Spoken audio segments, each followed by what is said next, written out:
Olá, professor, tudo bem? Meu nome é Nemilton, eu falo aqui de Carmo do Rio Claro e eu vou estar falando aí sobre os três temas, que é intervenção federal, estado de sítio e estado de defesa. Falando nesses três temas, quando a gente fala neles, nós vemos alguns pontos em comum, né, neles. Por quê? Os três eles são criados por um decreto do presidente da República. Os três eles são limitações circunstanciais às emendas constitucionais lá do artigo 60, né, do parágrafo 1º da Constituição Federal. Esses três eles são legalidades extraordinárias temporárias. E normalmente eles devem ser ouvidos os Conselhos da República e o Conselho de Defesa Nacional. E existe aí, né, um controle que é feito um controle que é feito, um controle político, né, feito pelo Congresso Nacional, salvo aí se for a intervenção federal por requisição judicial, né. E quando a gente fala aí de intervenção, né, intervenção federal, a intervenção ela só pode ocorrer nos casos previstos expressamente na Constituição, lá nos seus artigos, né, o 36 e o 34. Mas do que isso consiste, né? O que eles consiste? Basicamente, aí é a União intervindo num Estado pelos motivos expostos no artigo 34.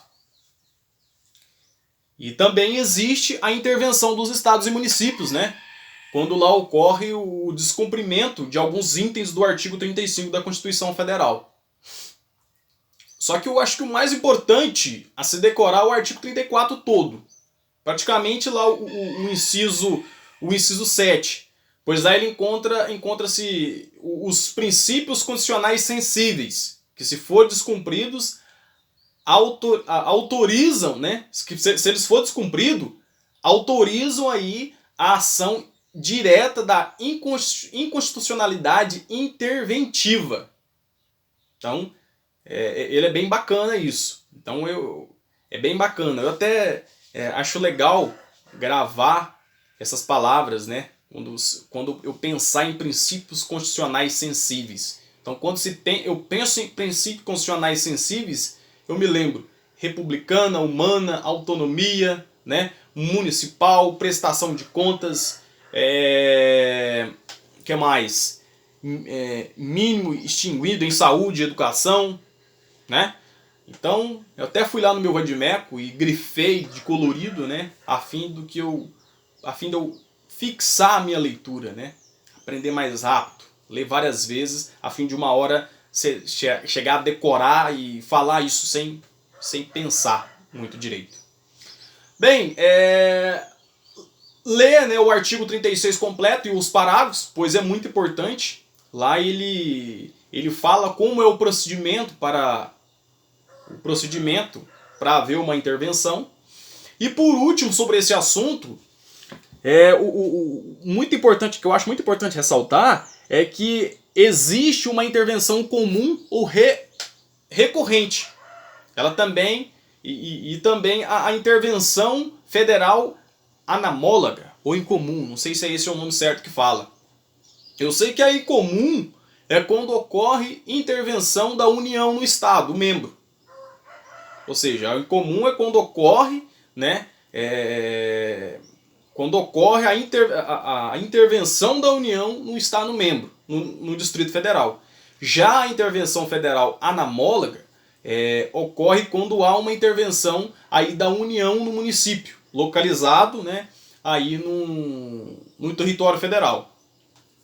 E sobre lá o estado de defesa, para manjar bem de estado de defesa, devemos ler o artigo 136. Ele é só um artigo, porém ele é um pouco grande, né? Ele contém bastante informação aí nele.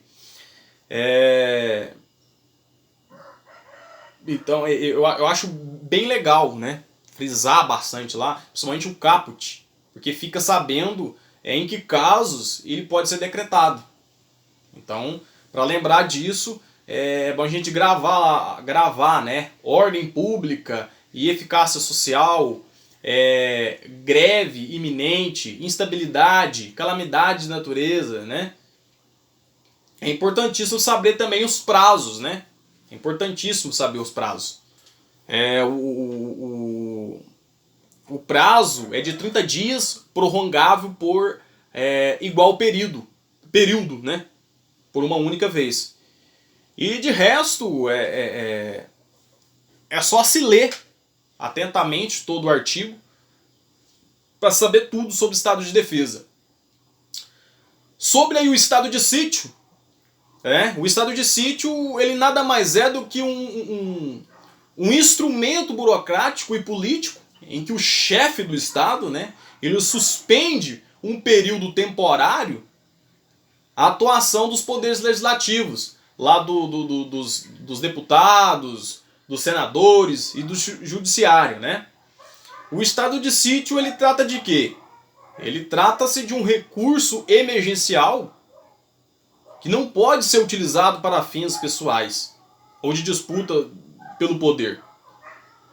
Ele pode ser utilizado apenas para agilizar as ações governamentais, né? Em períodos de grande urgência e necessidade de ineficácia do Estado. Então, sobre aí a forma que o estado de sítio ele funciona, vai depender muito. Depende muito, né, da legislação constitucional que cada país possui. Aqui no Brasil, e na maioria dos estados de sítio, né, possui uma duração muito limitada. Aqui eu sei que é de 30 dias e só pode ser estendido em caso de guerra. Então, para finalizar, né, esse nosso trabalho, o estado de defesa, o estado de sítio e a intervenção federal, eles representam medidas extraordinárias que está prevista na Constituição Federal. Buscando o quê? Buscando lá restabelecer, né, e garantir a continuidade da normalidade constitucional ameaçada. Então, dessa forma, esses instrumentos eles são estados de exceção que devem ocorrer apenas quando extrativamente necessários, né, por um prazo temporal ou de um determinado tempo. Bom, é isso. Finalizando o nosso trabalho aqui. Um grande abraço ao senhor professor Pablo e fique com Deus.